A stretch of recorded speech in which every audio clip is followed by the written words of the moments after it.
Lion হয়ে গেল, রফিক ভাই উল্কা হয়ে গেল, বেশ কয়েকটা হয়ে গেল। এখন স্টার সিনেপ্লেক্স থেকে বলতেছে যে আপনারা আমাদের এত সিনেমা আসছে, সিনেমাটা আমরা দিতে পারবো না, ঠিক আছে, কারণ অনেক সিনেমা।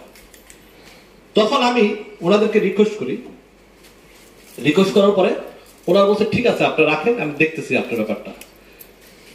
তা আমি ওনাদের কথা শুনলাম, শোনার পরে ওরা আমাকে মাহবুব ভাই, যে স্টেশনের যে ওনার যে মাহবুব ভাই, উনি আমার সাথে কথা বললো জিকর ভাই আপনি এক কাজ করেন, আপনি ঈদের 2 সপ্তাহ পরে আসেন, আপনি ঈদের 2 সপ্তাহ পরে আসেন, আমি আপনার ছবিটা সুন্দরভাবে রিলিজ করে দিচ্ছি। আমি বললাম ভাই আমি তো খুব ঈদের শখ করছি, ছবিটা আসবো, দেখ আপনি যদি আমাকে স্টার সিনেপ্লেক্স, আমি তো বাংলাদেশ সিনেপ্লেক্সের ছবি, এখন আপনি যদি আমাকে ঈদের 2 সপ্তাহ পরে দেন তাহলে তো প্রচন্ড গরম, প্রচন্ড অন্যরকম অবস্থা, তা আমি তো এমনি কিল হয়ে যাবো, কয়টা তারপরে আপনি দেন। তা আমি ওনার কথা শুনে আমি 2 সপ্তাহ ঈদে আর আসলাম না। বিশেষ করে এখানে উনি বলছে, অনন্তজন সাহেব বলছে, সবাই আমাকে বললো দরকার নাই। এখন 2 সপ্তাহ পরে যখন আমি আসলাম ঈদের সিনেমাটা, আমি তখন খুব অসুস্থ হয়ে পড়ি। আমার ম্যানেজাররা কোথায় বুকিং করতেছে, কি করতেছে, আমি ওগুলো কিছুই জানি না। তো হঠাৎ করে এক সকালবেলা আমার বাসায় আসছে, শুক্রবার দিন। তাই আমি বলছি যে স্টার সিনেপ্লেক্স কোথায় কোথায় দিচ্ছে, বললো যে স্টার সিনেপ্লেক্সে দেয় নাই, নব থিয়েটারে দিচ্ছে।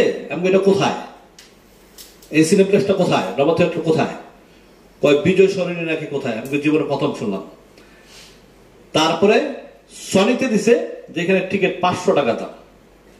আমি সকালবেলায় বললাম যে আমার ছবিটা নামা দিতে বলেন, আমার স্টেশনের দরকার নেই, আমি ছবি চালাবো না। আমি খুব অসুস্থ শরীর নিয়ে আমি মধুমিতা সিনেমা হলে ছবিটা দেখতে গেলাম, এবং সেখানে আমার সাথে যারা ছিল সবাই দেখছে, হাউসফুল দর্শক ছিল। ওইখানে অনেক ইন্টারভিউ আমি দিছি, দেওয়ার পর আমি সেদিনই ওইখানেই দাঁড়ায় আমি প্রতিবাদ করছি যে আমি ছবিটা, এই আমার সাথে যে কাজটা করছে সেইখানে আমি প্রতিবাদ করছি। আমার যদি তাদের এখানে চালানোর ইচ্ছা থাকতো, তাহলে আমার ছবিটা যেখানে চলতেছে সেখানে আমি কেন প্রতিবাদ করব? শুক্রবার দিনে আমি কিন্তু বিকালবেলা প্রতিবাদ করছি, আপনাদের সমস্ত চ্যানেল ইউটিউবে আমার এই প্রতিবাদ আছে। কারণ আমি তো জানি যে আমার ম্যানেজার হয়তো বলছে তাদেরকে ছবি চালাবে না, তারপরে ওনারা আমার ছবি 3 দিন কেন চালাইলেন? এটা আমার একটা প্রশ্ন, কেন চালাইলেন আপনি আমার ছবি? আমি যেখানে প্রথমেই শুক্রবার দিনে প্রতিবাদ করছি যে আপনি দেখেন আমি ছবি চালাবো না, তারপর আপনারা আমাকে 3 দিন কেন চালাইছেন? কারণ আপনাদের কথাটাই আপনারা আমাকে রাখেন নাই। আপনি নিজে বলছেন আমাকে যে আপনি ঈদের 2 সপ্তাহ পরে আসেন, আমি আমার ছবি তো স্টার সিনেপ্লেক্সে, লাইফ স্কোয়ারে, তারপর স্কাইতে, হ্যাঁ, তো 100% চলার কথা, আপনার নিজের মুখের কথা। সেইখানে আবার কোথাও দিলেন না। আপনারা কি করলেন? ঈদের আগে একটা হিন্দি ছবি, যেটা আপনার কয়েকদিন চালাইলেন, ঈদের জন্য কয়েকদিন বন্ধ রাখলেন, সেই হিন্দি ছবিটা তুলে ধরলেন আপনারা এই সিনেপ্লেক্স, স্টার সিনেপ্লেক্সে। ছবিটা কোন জানি কি, 3টা নায়িকা ছবিটা, করোনা কি ছবিটা, হ্যাঁ, এই ছবিটা আপনারা চালাই দিলেন। আর আমাদের যারা বাংলা ছবি যারা রিলিজ করছে তাদেরকে এমন একটা হল দিলেন, আরেকটা ছবি কি শ্যামক আপনাকে এমন একটা হলে দিলেন, তারপরের দিন ওনারাই নামাই দিল ওইখান থেকে। তা আমাদের অপরাধটা কি? আমরা এত কষ্ট করে আমরা ছবিগুলো বানাই, এত টাকা পয়সা ইনভেস্ট করে, আজকে যদি আপনাদের এখানে আমরা যদি সুযোগ না পাই, আপনাদের এখানে যদি আজকে আমরা যদি আমাদেরকে সুযোগ দেওয়া না হয়, তাহলে তো জিন্দিগিদার ছবি বানানোর প্রশ্নই আসে না।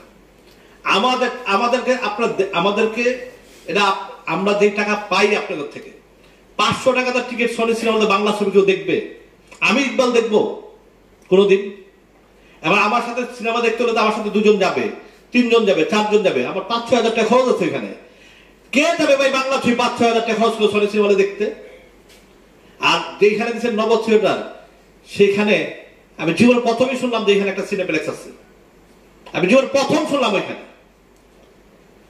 এই যে গেমগুলা, আমার কাছে মনে হয় যে আপনারা বাংলা ছবি সরান, উর্দু লেখে আও, মানে বাংলা সরাও, ইংলিশ নিয়ে আসো, হিন্দি নিয়ে আসো।